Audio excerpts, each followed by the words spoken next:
Alrighty, welcome to another week of Cannon Calls. This week, we had the privilege of speaking with the CEO of Cannon Press and Cannonball Books and the rest of the brands, Jess Hall. We open up with a brief description of where Jess is from and how he got here, and then moving on to the state of the union on kids' publishing industry. Several of us in the office are subscribed to things like Publishers Weekly, and this week we had a really funny email come through about what to expect this spring from major publishing houses in kid fiction. And so Jess goes down the line, he reads a few of the descriptions there, and we really talk about why Cannonball exists, not only to do the best stories we can for Christian kids, but it also exists for Christian authors who more than likely will not have a place in the major New York publishing houses for much longer. So, with all of that, I want to encourage everyone listening, please go check out cannonballbooks.com. We mentioned several authors in the episode, like Jess Evans' newest book, Penguin Set Sail, Christine Cohen's The Winter King, Remy Wilkins' Strays. All of these really great books for your kids are right there, ready for you to buy. Lastly, I will mention, brand new from Cannonball Books is our edition of George MacDonald's The Princess and the Goblin. A couple episodes back, I talked with Dr. Tim Larson about the life and works of George MacDonald, and now Cannonball Books is the new home of George MacDonald's classic, The Princess and the Goblin. So I highly recommend going and get that book. Dr. Tim Larson was kind enough to give us an introduction, and of course, we gave it the Canon special with a Forrest Dickinson cover. So to conclude, go get the newest edition of George MacDonald's The Princess and the Goblin, available today at cannonpress.com. And without further ado, meet Jess Hall.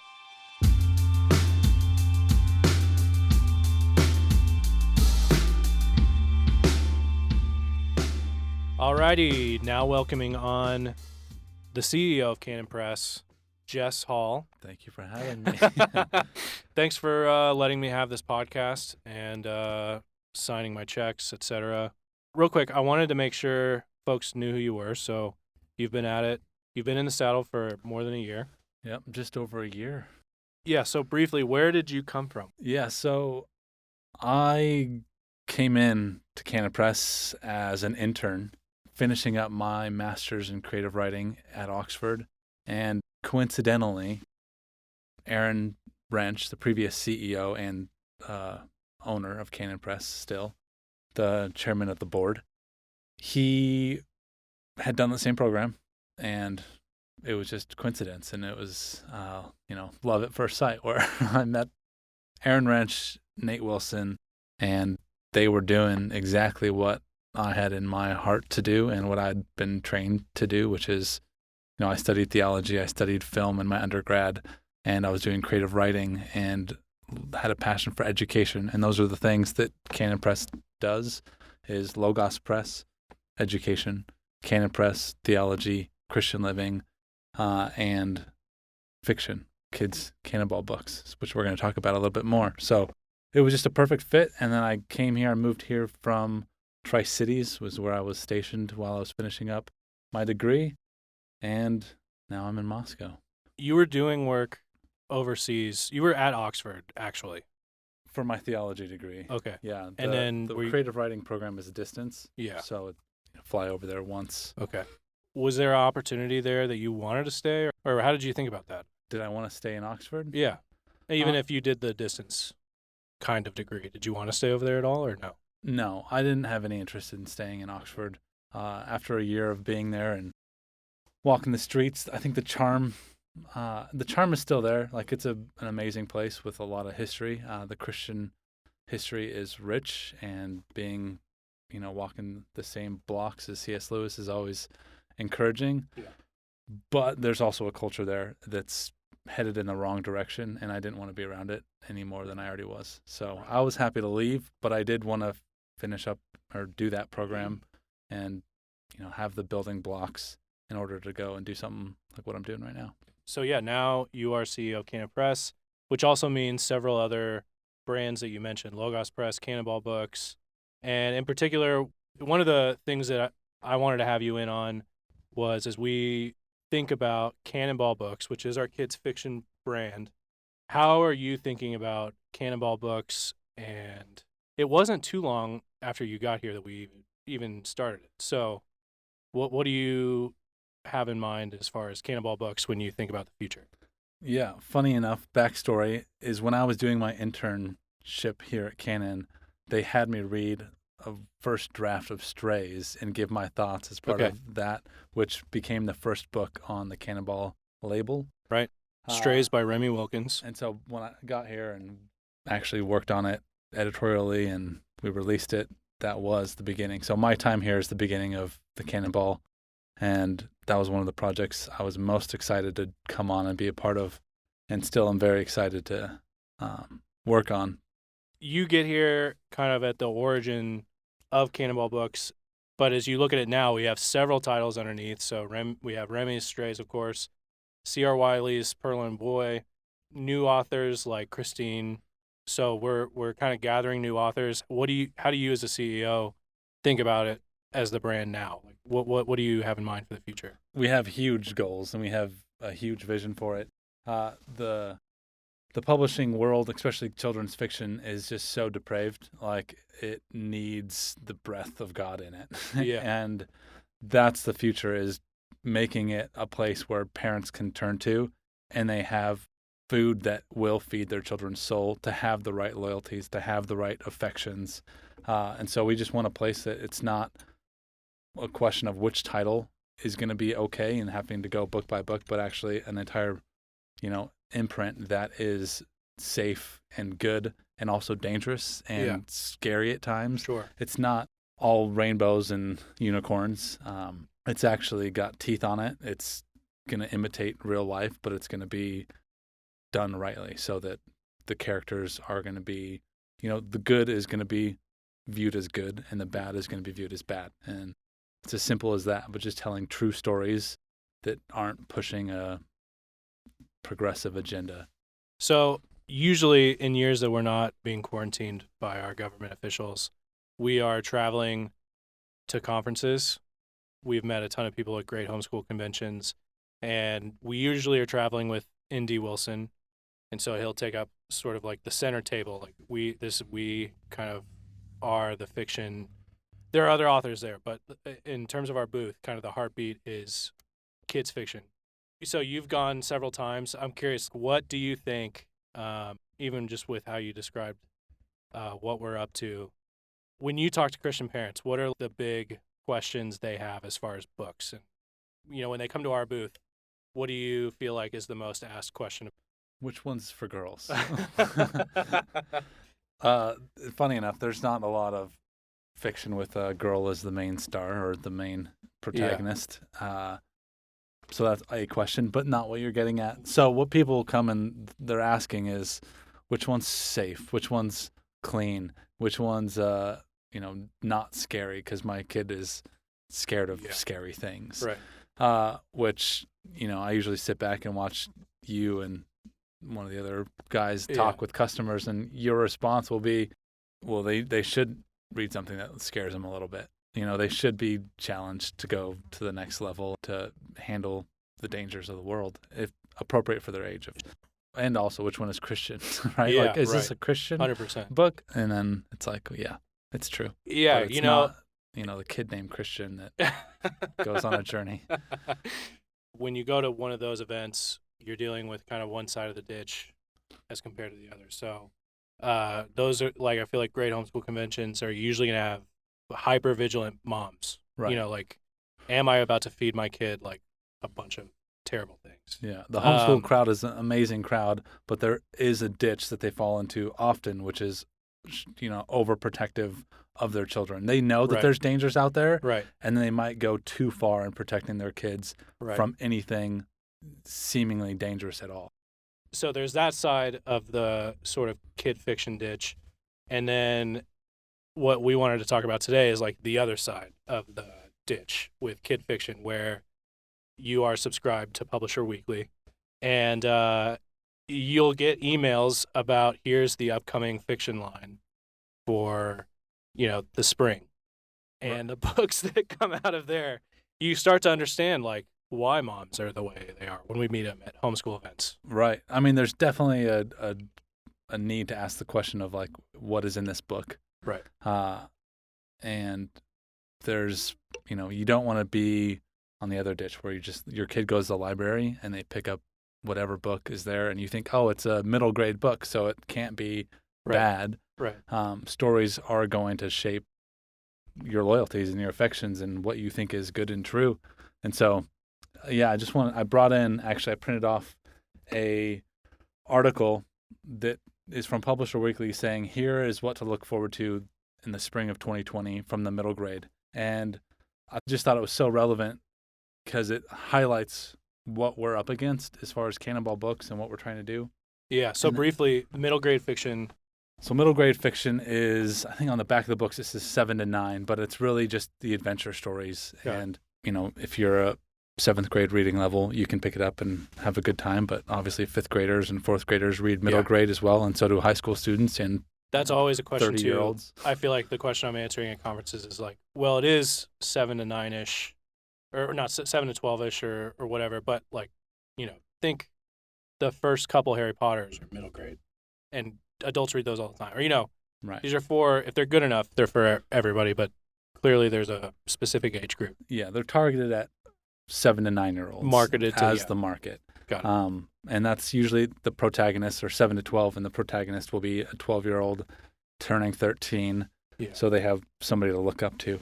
And so this is like leading that younger group's affections, right? Yeah. I keep going back to that, but that's you get, as adults even, we have characters maybe from movies is more popular of like, oh, I want to be like Rocky. I know, and it's like that Rocky shaped my, competitive drive. And so the same way, what the characters do and are and how they think about situations will shape and I think be the role model. I think that's really good and kind of where even if at the end of the day you read a book or something and you're not like, well, I'm not hanging a poster of that person, but at least like when you're reading and you're engaging with fiction, the author is trying to present to you a compelling case for a character. Right.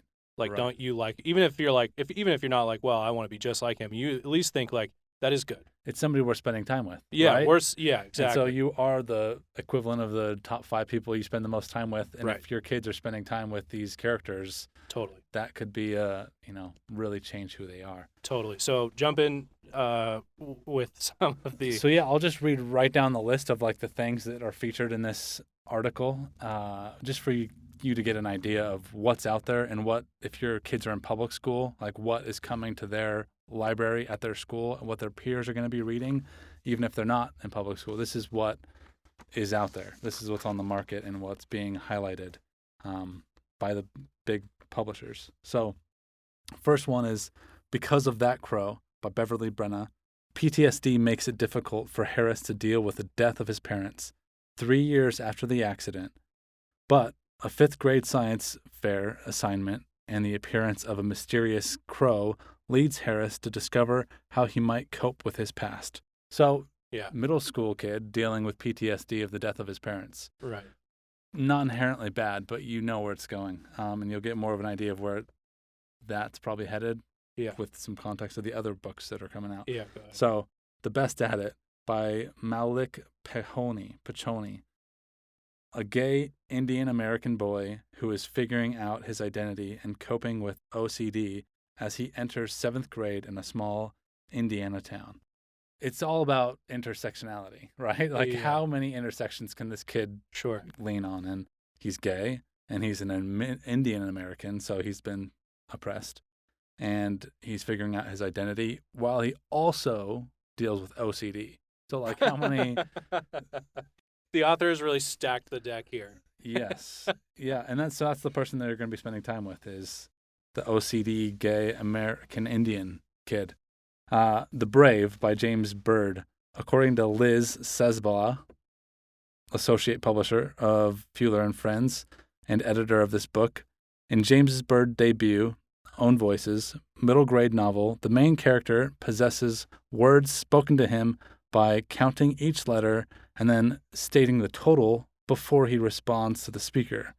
The author experienced a similar way of processing at that age. Doctors couldn't agree on a diagnosis. It meant James, like his main character, was considered too difficult to teach in mainstream classes. Some people give up on these kids, or at least pass the buck. Today, people with brains like mine are called neurodiversive. And all those years ago, I was sent to the doctors, but my mom, a single parent to me and my siblings who worked 2 jobs, was a better doctor. She diagnosed me with being overly creative. I chose to be brave and believe her, and I finally saw my curse as a gift. So, again, the third book on their list, somebody with a problem. Like a kid with a disability of some sort. Well, and I love that the problem is I'm too creative, and I'm seeing this curse now as a gift. Get like flashbacks to like maybe a small group that we've all been in where that guy keeps saying he prays too much. He's just like, I think I about God too much and I gotta cut it out. Yeah. Yeah. Yeah. No, totally. Like if you don't have a problem, you're not as cool. That's what you're learning. It's like these kids, you got to find the thing that you struggle with and lean into it as the chief cornerstone of your identity. So whether it's you're gay, there's your identity card, or you struggle with OCD, here's your identity card. Whatever, PTSD, there's your identity. It's PTSD, or whatever this kid's diagnosis was, creativity. Yeah, being too creative. Yeah. I would imagine too that for the kid that's OCD, I doubt that his character arc is thinking less about himself and getting out of his own head and just being interested in the world. Right. Outside of himself. Like, I doubt that's his character arc. No, So it's continually looking in, right? Digging deeper and deeper into yourself to find your self. Right, which is like a bad place to look. The Canyon's Edge by Dusty Bowling, Little Brown. Nora is still reeling in a spiral of anxiety and depression after her mother was killed in a random shooting. But when she and her father explore a canyon in the desert and try to find some peace, they become separated, and Nora faces a new struggle to survive. So, if it wasn't enough that her mom died, her dad lost her. Right. And she struggles with her identity and already anxiety and depression. So let me just rattle off a few more. Go ahead. The Deepest Breath, Meg Green, creative name, spelling there, comes out in 2021, February, in a novel in verse that explores identity. Stevie's mother, Stevie, Stevie, so it could be boy, it could be girl, let's find out, helps her, that's a girl, find the right tools to manage her anxiety. But Stevie still struggles with some very big unknowns that she hasn't asked her mom about yet, including the feeling Stevie has for her friend Chloe. Oh, didn't see that one coming. Or I could have guessed. And it's not surprising. That's why I can just read down this list. It's just like, it's so bad what's being put out there.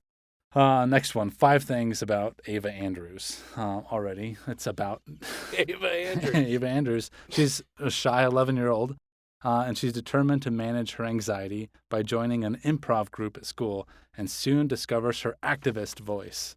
Good. Which we're worried she might. 11-year-old. Finding her activist voice. Very good. Flying over water. At Bayshore Middle School, Jordan serves as middle school ambassador to Nora and her family, who were recently granted asylum after living 2 years in a Turkish refugee camp. Jordan begins experiencing panic attacks and is learning to deal with her anxiety as she helps Nora cope with the prejudice and hostility she faces in the Florida community following the enforcement of President Trump's very time specific 2017 Muslim ban. When does it release? That one is already out. Okay. So, a couple more. Foreverland. Margaret, a middle schooler with generalized anxiety disorder who suffers from morphing list of phobias, escapes the streets and trouble at home by running away to her favorite local amusement park. Did any of those that I just rattled off not have anxiety as a prime identity factor for these characters? And I'm not saying that kids that are that young don't suffer with anxiety, but it's almost like glorifying it, right? Yeah. It's saying, here's your identity card. It's this anxiety, and if you go down this list, it's a long list, and there's a whole section of Me Too books, fighting words. 10-year-old Dahlia's world is shaken when her older sister and fierce competitor Suki attempts suicide, and after Suki is sexually abused by her mother's boyfriend, who has taken them in while their mom is in prison. Sounds like a Like, that's just a memoir. random one, right? Right. That sounds like a memoir of maybe like a 48-year-old woman. Right, who's... right. And something that maybe only adults should be Right. entertaining as their entertainment. Right. Or not even entertainment, just news. Because that happens, again. Sure. But it's not entertainment for 7 to 9-year-olds, which is what the back of the book is going to say. Right. So it's just frightening. And there's 20, 30 more on these lists of what's coming in spring and what your kids this is just your seasonal. kids' friends Right. are going to be reading. Right. And what's going to be shaping the way they think and what they believe to be true about the world. So if that's the case, and let's say somebody who is anticipating these books is listening, which is not likely, but they haven't got this far. Yeah, right. But how would we talk about then in terms of the mission and vision of Cannonball Books? Like, if somebody were to go down the list of our copy for what these books are about, what are some like subtle? What would be differences? I guess that's a good question. Big difference is it's almost, rather than giving in to the obstacle that's your identity, it's overcoming it. Yeah. I would say that's the biggest thing. It's, here's the challenge in Cora's life. She has to find a way to provide for her family, amidst troubling amidst the coronavirus. So basically, yeah, right. Yeah. And so it's overcoming that obstacle and, coming out the other end victorious, rather than wallowing in self-doubt, self-depression, and like that being the main focus of the story. Like, everybody has a challenge. Sure. But the challenge isn't your identity. And it's outside of yourself. It's outside of yourself. Right.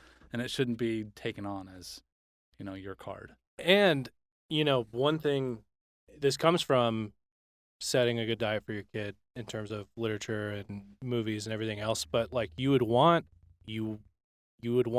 your kid to have that same like reaction that we're having. Right. Because like how sad is it that you would have kids that are all of a sudden locked in, this is compelling to them. Right. And they read the back copy and the back of the jacket, and they're in. They think, oh, and they're in. Anxiety, homosexuality, awesome. Right. And I got to know more. What happens to that girl? Yeah. Like even just that. Like, how can I imitate it? Yeah. Right. Being compelled to like know, rather than just creating the kind of kid who could read that copy and toss it, which is what you're after.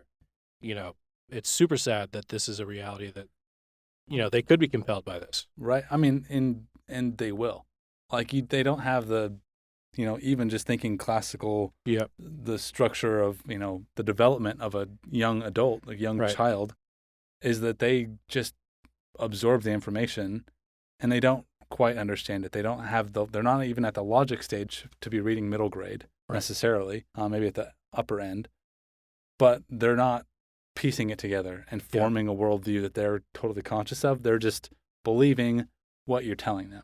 And that's a feature, not a bug, right? Exactly. You want them to be thinking, what my parents are telling me is true. Right. And the parents should be telling them the truth. And they should be telling them about Christ and how that story impacts everything. But if they're getting these stories and they're not getting stories from their parents, and they're not getting the right stories from their library, then they're left with this as their one narrative to just believe, because they don't know that they should be critically thinking when they're reading a story. Right. I think Nate quotes Chesterton, who talks about how the modern novel takes a highly unique person in a mundane world. And that's the point. You just watch them do that, where everything's so boring, or the usual mom trope and usual younger brother trope, but I'm interesting and I have like things to explore, and there's stuff inside of me that's like interesting and compelling, rather than the old school novel, which is a highly normal kid, very average, the every kid, Right. who's in a world gone mad. And like we get to watch him overcome, things that the author has given him to overcome, but it's in response to the world outside of himself.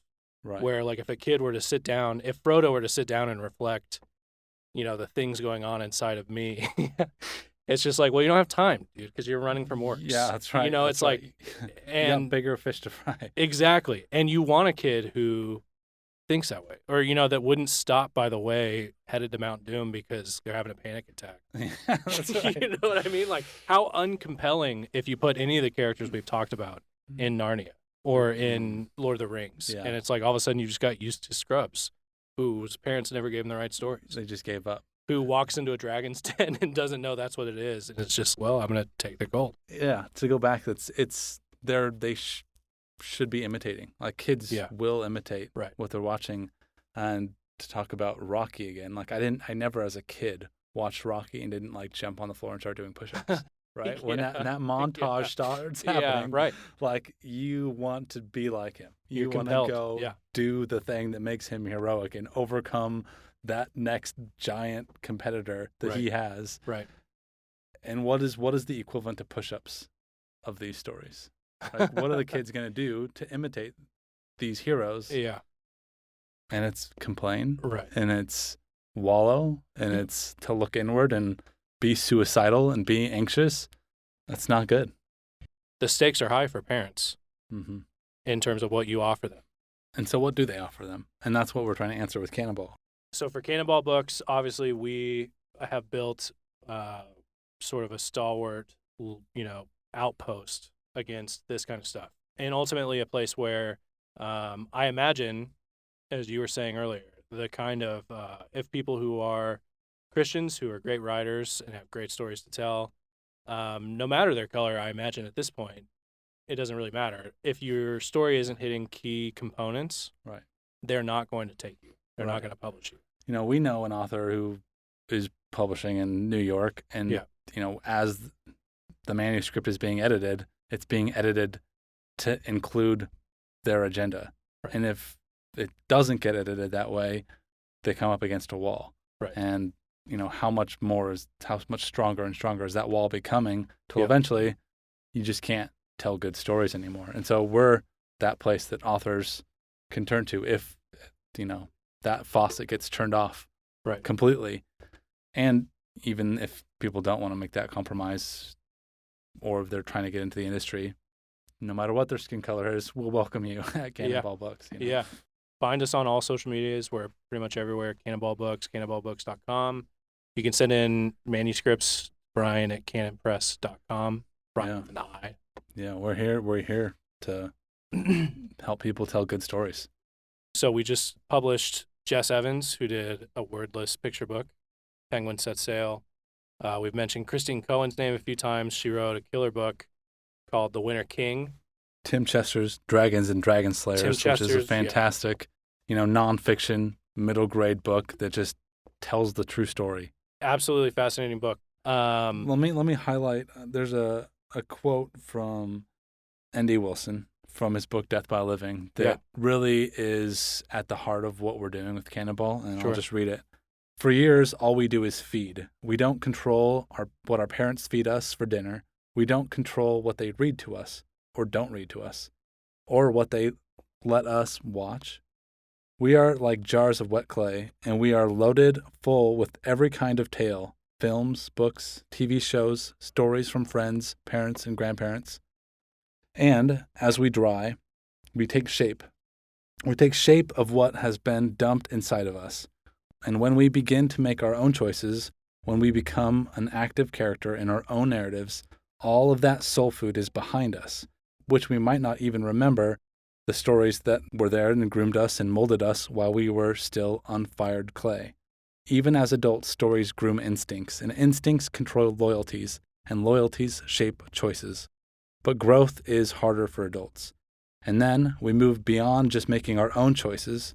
We begin deciding what narrative we will pour or allow to be poured into our small people. We will feed them, or far more frequently, others will do it for us. Souls will be fed and shaped from the inside out. That much is inescapable. From Death by Living, and it's It's the truth. People are going to hear stories. Those stories are going to feed who they become, and you won't even be conscious of it. And so what we're doing at Cannonball is telling stories that are the right kind of food, that will build the right kind of person that sees Christ and types of Christ as the hero. Cannonballbooks.com, more and more. We actually have a Cannonball release, a classic, coming out next week. Yeah. Actually, it's already out today. So we are going to publish George MacDonald's The Princess and the Goblin, and in a few months we'll release Princess and Curdie with a fantastic introduction from Dr. Tim Larson, who was actually on this podcast. We met to talk about George MacDonald in a previous episode. So go get that today at cannonpress.com. Sweet. Sweet. Thank you, Jess, for coming in and talking about it. Thank you.